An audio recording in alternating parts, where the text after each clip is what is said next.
best sports coverage of the road to the Final Four. The NCAA basketball tournament rolls on. We are in the Queen City of Charlotte, North Carolina. Second round coverage today.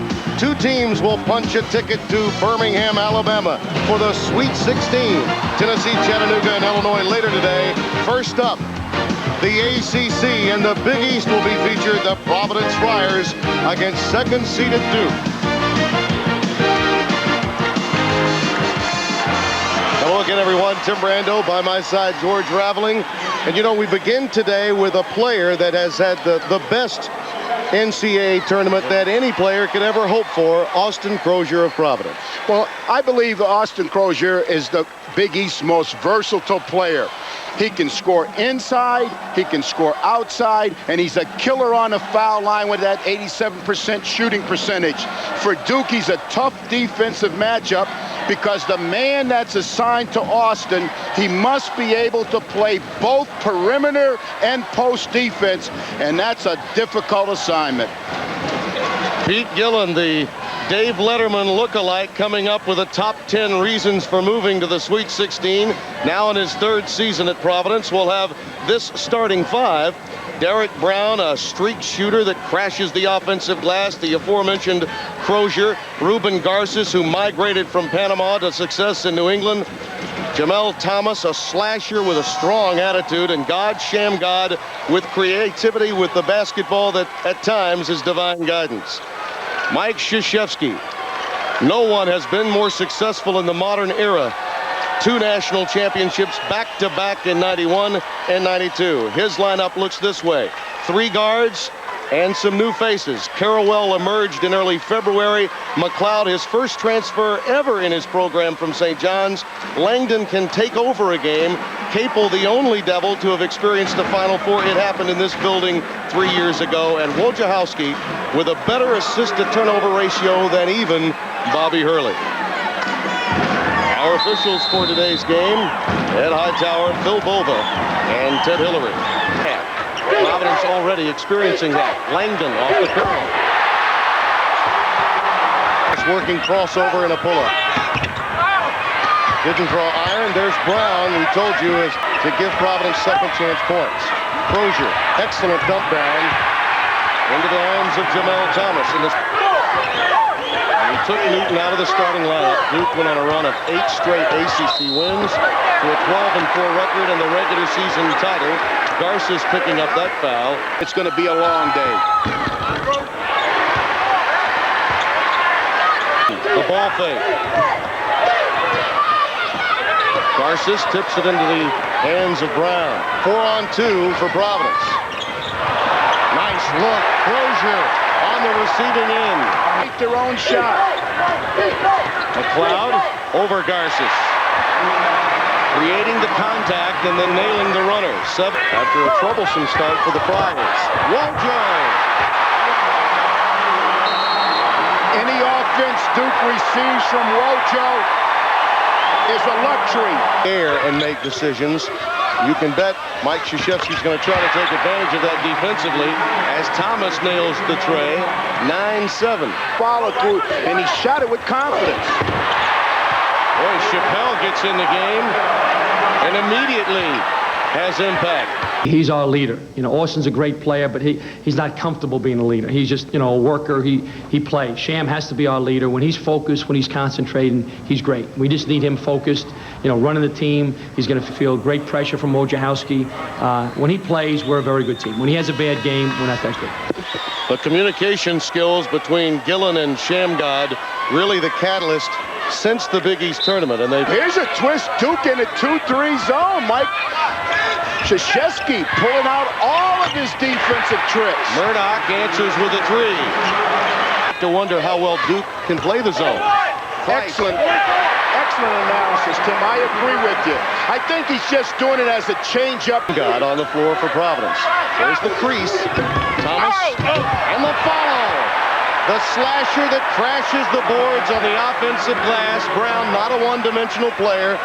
In the zone, and it's resulted in a good basket. Langdon with the deflection, also a foul. Foul line and the field. He's 7 for 33. from the field in his last 4 games. Had a remarkable performance at home against Clemson. Quick perimeter shot. Capel, nice touch pass to McLeod. Now let's watch the press develop. Croshere, who's been passing of late, this time picks up the player control foul. His second. And that is very crucial to Pete Gillen's cause. Beat his man along the baseline. No question about the interpretation. The challenge for Pete Gillen is now, do you keep Austin Croshere in the game or do you take him out? It's 13:27 remaining on the clock, Tim. Corner trap. Uh-oh, they're in trouble. Langdon continues to struggle from the perimeter. And if he continues to struggle for the next 30 minutes, Duke is in trouble. Gillen, as was the case against Marquette, going to a double point guard look. Shammgod has his pocket picked by Price. Shammgod, a little out of control, and Pete Gillen's team has turned it over 6 times. We're not as yet 8 minutes deep here in the opening half. Too often, young point guards dribble themselves into mistakes, and that was linked. Blue Devils have not turned it over as yet. Wojo will pick up the player control foul. Duke is a very effective rebounding team. Garces clears, right on the move. Great dunk to Murdoch. Corey Wright. Play here. He has his head up. He has an understanding where his players are as they proceed to the basket, and he makes the right decision. This is the same man who, during the Big East tournament, left tickets for Little Steve, Little Herman, and Mama Dukes. 3-point shots. Well, you don't need a microscope to see that Duke is lacking in interior offensive presence. Murdoch. Croshere on the offensive boards, double team. Boy, those hands are waving, and they're creating havoc for the Blue Devils. 3-on-2, Carrawell, and McLeod is fouled. It's a first ever opportunity for a transfer in Durham, North Carolina under Coach K. That again shows you the adaptability of Mike, both on and off the floor with his program. And it's a wise man who changes before he has to change. Garces can't finish, but does draw the contact. Langdon picking up the foul. At the juncture where Pete's going with his 2-point guard offense. He may be known for one-liners, but he's got more than just a decision or two. But he's better of it on the offensive glass, getting second-chance points and outscoring Providence in that category. Croshere using his body and drawing the contact from McLeod. Your offense commits, your defense must create 2 additional turnovers to put you at a plus factor.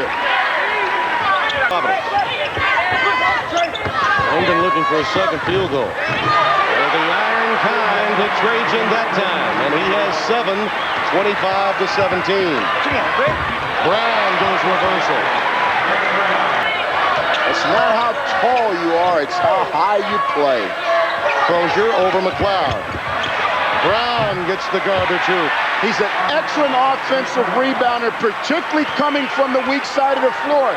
When the player comes from the weak side of the floor to get the ball. Croshere clears. Shammgod out to Brown. He's taking over. Count it, and a foul.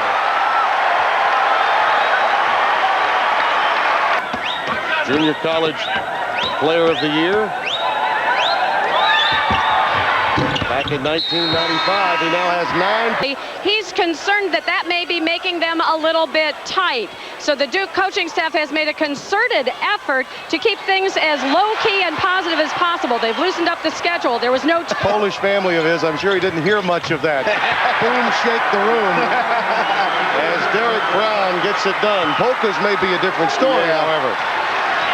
Coach, you want to get him to the side and free his mind up and tell him, keep shooting the basketball. The only time I'm going to be mad at you is if you stop shooting the basketball. Vince has gone to its bench and found some success from Corey Wright and Jason Murdoch.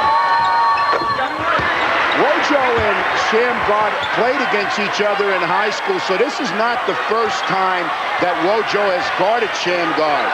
6 minutes remaining here in the opening half. Southeast Regional second round. Tim Brando along with George Raveling. Croshere. That may get the confidence back. And he's very happy to be there. Thomas on the offensive boards. And the Friars on a run. We'll find out. Wojciechowski ending the drought. Duke had turned it over 5 times in the last 4.5 minutes.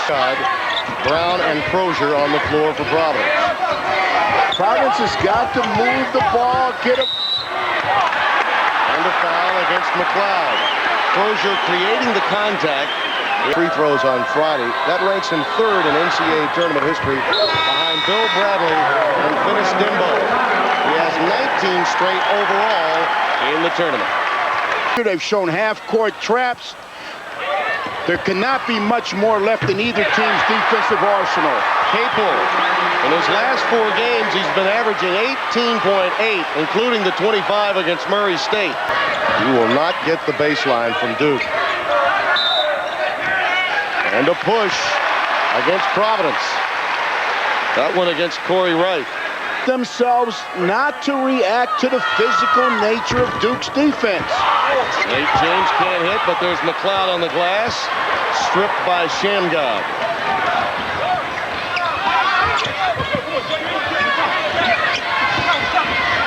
Brown. That's the pass. That's the pass generally that's taken away by Duke. That certainly Brown taking advantage. He has 15. Langdon finally breaking the schneid. Trouble. Capel running the curl. And that he plays with on the blacktops called Tick Tick Boom. They've got unbelievable, and that of course comes from the motion picture and the rap music that we mentioned earlier. And the tick tick comes on the 3-point shot. He calls his 3-point shot tick tick, and then I release it and it's boom. And he was talking about Duke and that jersey. He said they've got 8 parade All-Americans and McDonald All-Americans. We've got McDonald's in common. We eat our pregame meals there.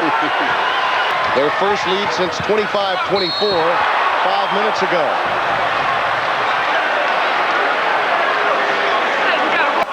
It's to get a good shot and to make that shot. Everything else after that, Tim, is window dressing. Wright ties the game with 2:13 to play. Up a third as Roshown McLeod did just a moment ago. Capel into Carrawell. Well, he got an excellent entry pass, but just could not handle it. But bailed out by the foul of Ruben Garces. Put it on the floor, and once he did, he was in trouble. Well, I think that what happened was he had a little assist from one of the Providence players on putting it on the floor. We'll get him out if there's a dead ball on the other end. Tell me that's not a major gamble, bringing him back in with 2 minutes and you're down 2. This could have an impact on the game. I hope Austin's mentally disciplined enough to stay away from a foul. Wright cannot pierce the double team. Carrawell. And the Duke pressure causing Corey Wright a 3rd foul. And that somebody's got to help the guard. Right. More pressure and a tie ball for Duke. Well, they began with a flurry and they're finishing with 1. Opportunity to bust out at any moment.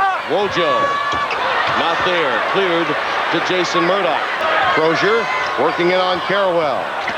Brown again, picking it up. What a marvelous performance for Derrick Brown. 17 of the 40 points for Providence. Weak side of the defense does not come back to a blockout position. No help for Brown as Carrawell takes it to the baseline. Capel loses his dribble. Now numbers. Brown leading a 3-on-1 to Murdoch. Croshere follows. Oh! What a basketball game we have on our hands here. Capel trying to close out the half. End to end in the opening half in the Queen City.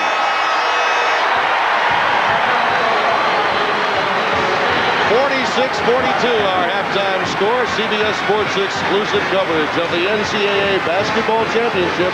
In Charlotte, North Carolina, the Duke Blue Devils up by 4 at halftime. They are the leading scorers, and Derrick Brown really having a tremendous first half. And George Raveling, somehow, some way, Duke must find a way to solve the dilemma of Derrick Brown.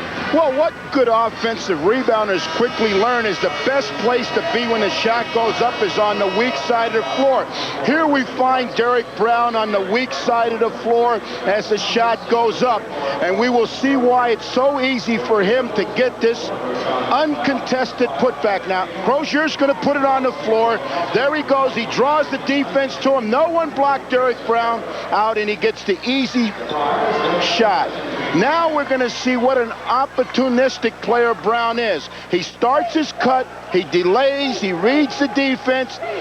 His defender gets caught coming over top. He spots up for the easy J, and it's in. And he does it all in a robotic manner. Let's go to Andrea Joyce. Andrea?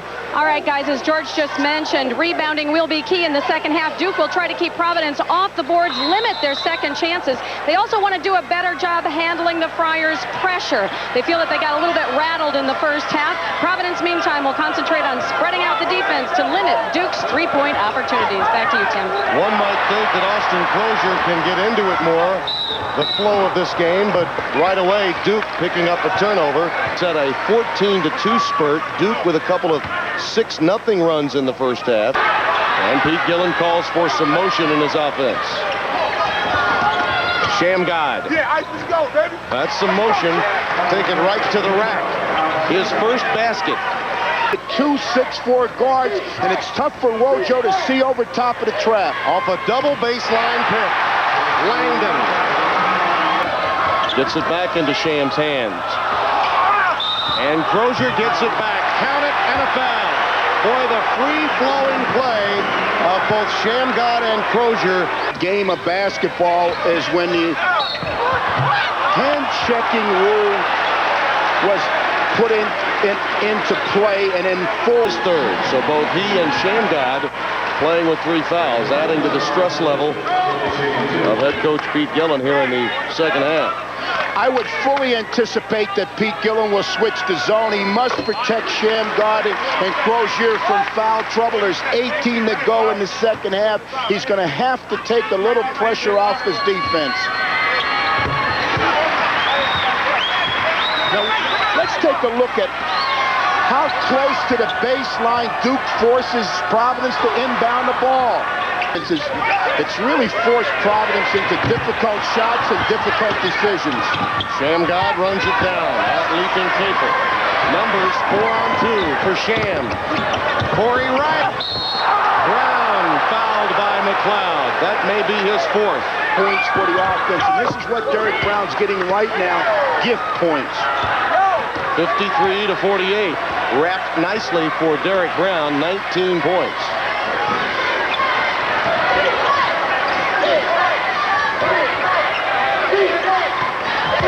Nice look inside to Capel, but he can't finish. Capel really had to arc that pass high towards the glass.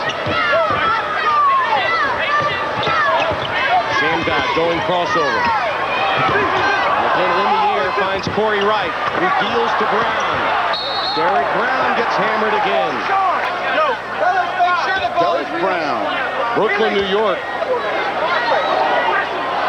A diamond in the rough. Grady City College. Making his way to Providence in the Big East. And a shooter's touch there. 53-50. Capel. Oh, the iron unkind to Capel. It touched. Croshere into a double team, picking up his 4th. Remember that play. Teams today trying to join that bracket in Birmingham, Alabama. With 16-14 left on the clock, Tim, Pete Gillen has no choice but to surrender and take Austin Croshere out of the game. Capel pass, Shammgod, count it, and a foul.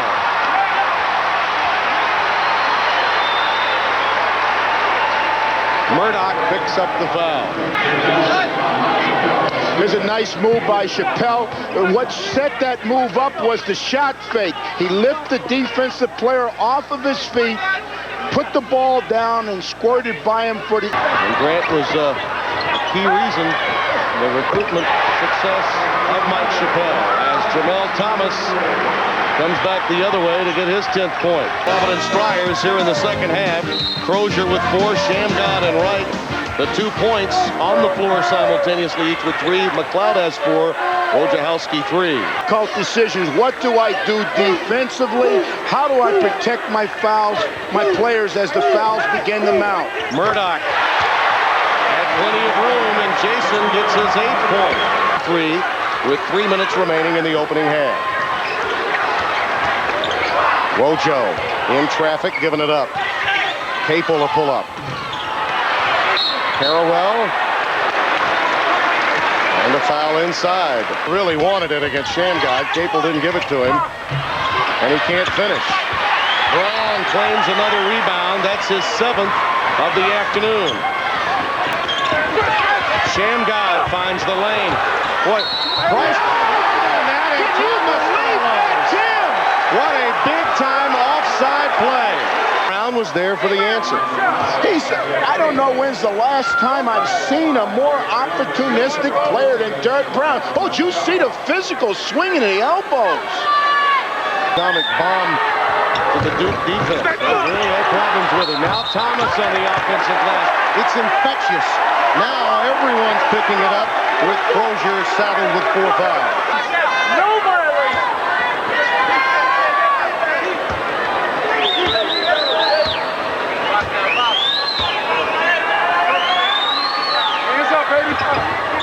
Thomas knocks it down.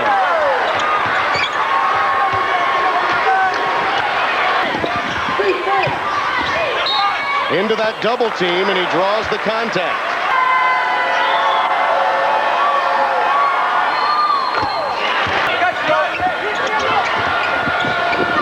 Thomas gets McLeod airborne.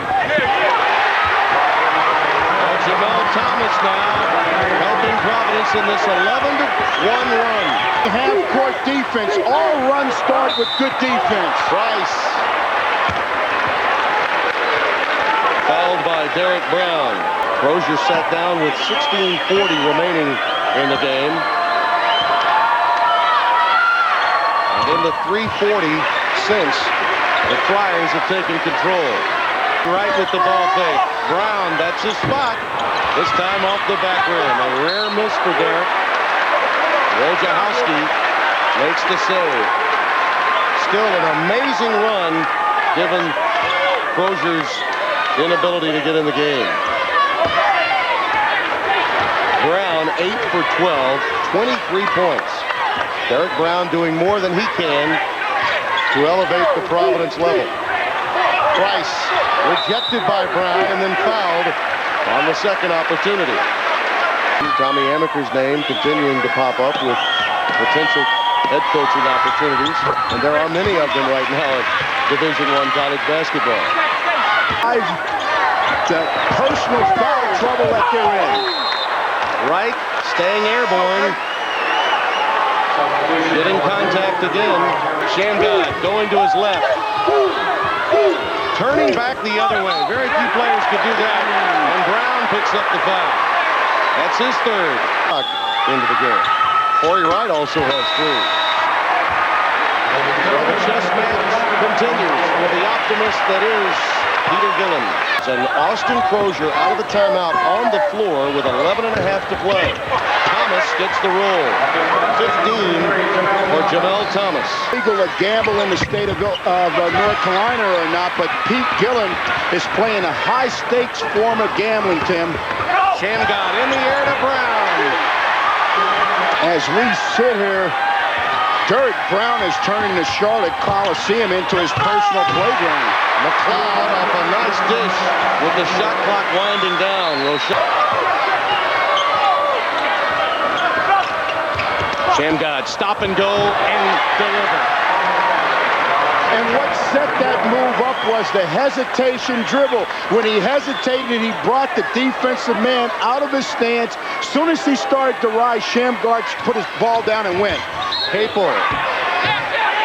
Yes, and a foul. One tremendous play after another by... Here's a penetration move by Shammgod. He brings two players to him, and as soon as he saw the two players come to him, he immediately had the presence of mind to know where the open man is. Here he just blows by McLeod. He knows McLeod's in foul trouble, and McLeod's at his mercy. Capel's first points of the second half. 67-65.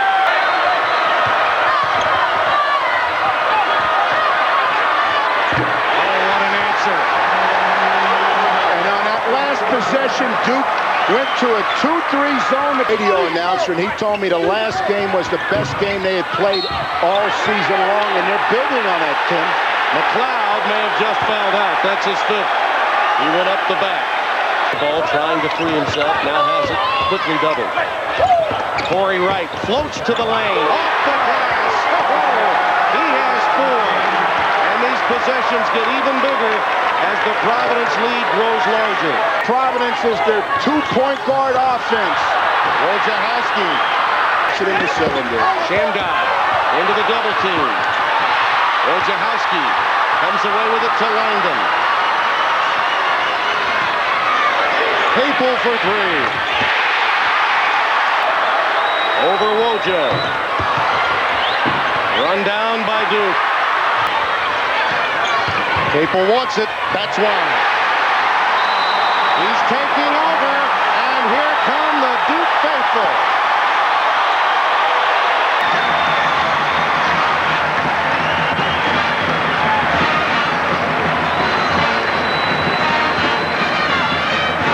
Gillen taking his own timeout when in the next dead ball he would have had a TV timeout. Croshere knocks it down. He has 17. Of a run, he wanted to get the crowd out of the game. Capel, a leaner. Seniors never want to play their final game this early in March.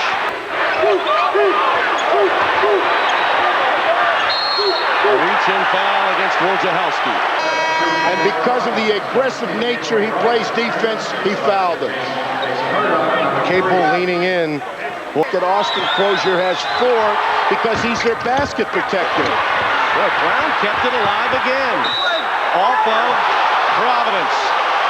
And the Friars can't believe it. The ebb and flow of this game, George. I mean, it's just as exciting now as it was earlier. Langdon.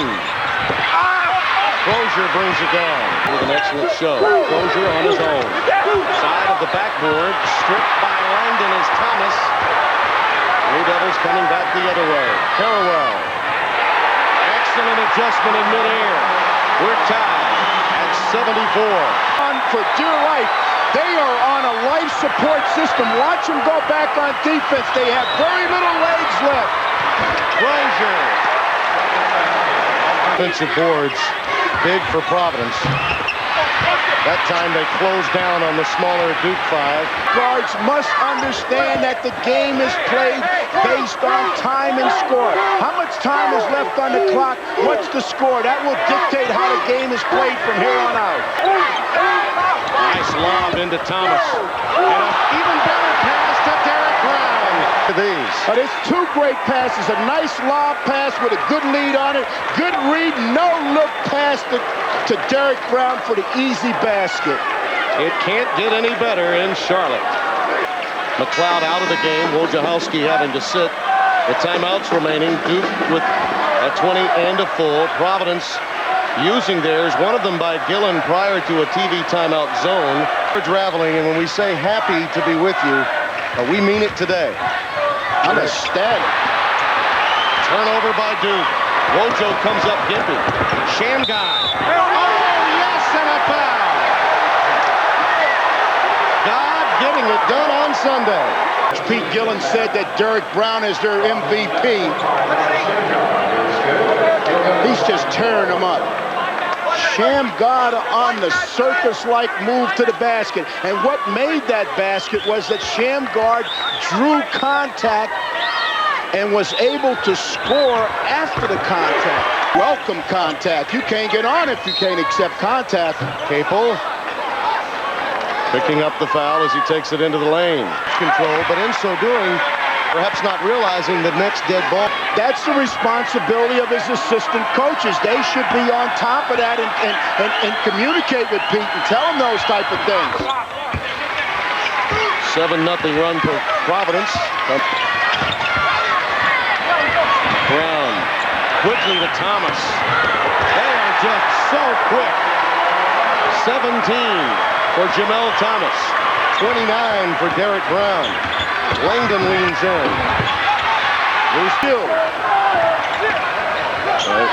Dillon won't have to worry about the timeout story if this run continues, and it does. Tying a career high. Brown has 29 points. He's 2 shy of a career high. Carrawell.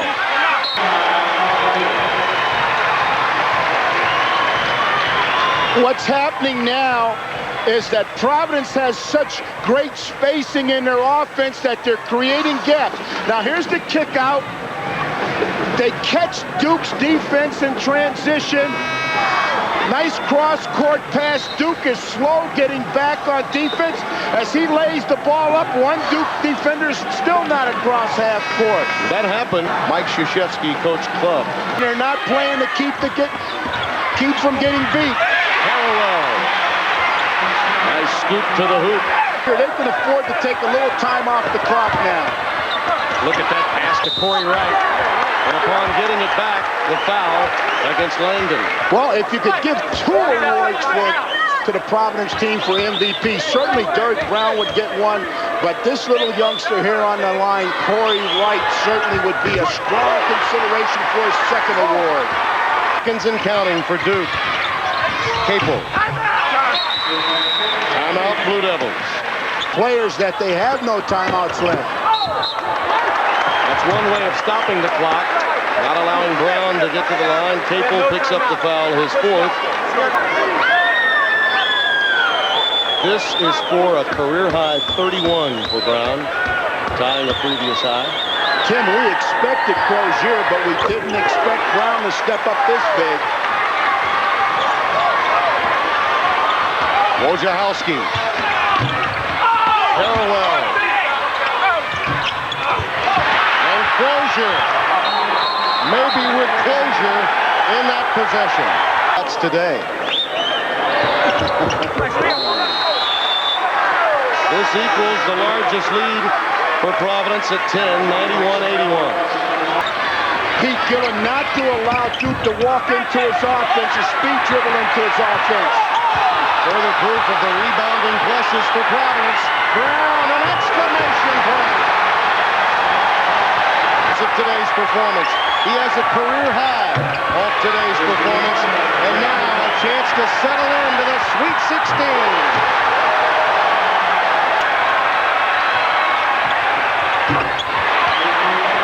No stop in Duke, though. The problem for Mike Krzyzewski and Duke is they're out of timeout, so they cannot stop the clock. Blue Devils trailing as you look at our Chevrolet players of the game. Derrick Brown, a double-double, and Jeff Capel doing all that he could for his team as he now leaves the game. On the floor where he played his final game as a freshman, he'll play his final game as a senior, and there's his proud father. Jeff Capel Sr.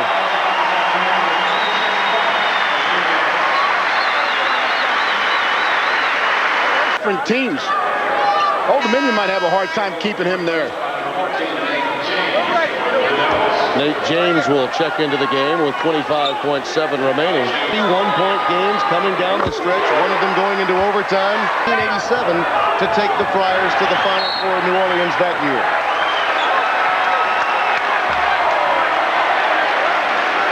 Well, you think of 25 years ago they won here and went on to the Final Four with that team.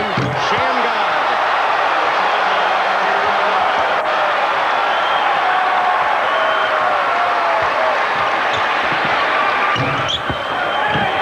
Croshere brings brings it down. Boy, did he play within himself with foul trouble today. He exhibited unusual mental discipline. The Friars have their ticket punched for Birmingham.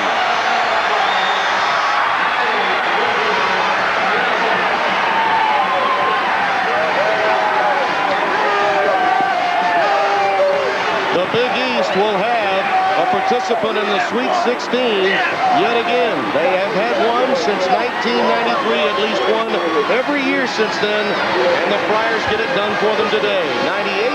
98-87, our final score. For George Raveling, Tim Brando saying so long from Charlotte. Coming up, we'll take you back to our New York studios, Pat O'Brien and Special K, White Kellogg.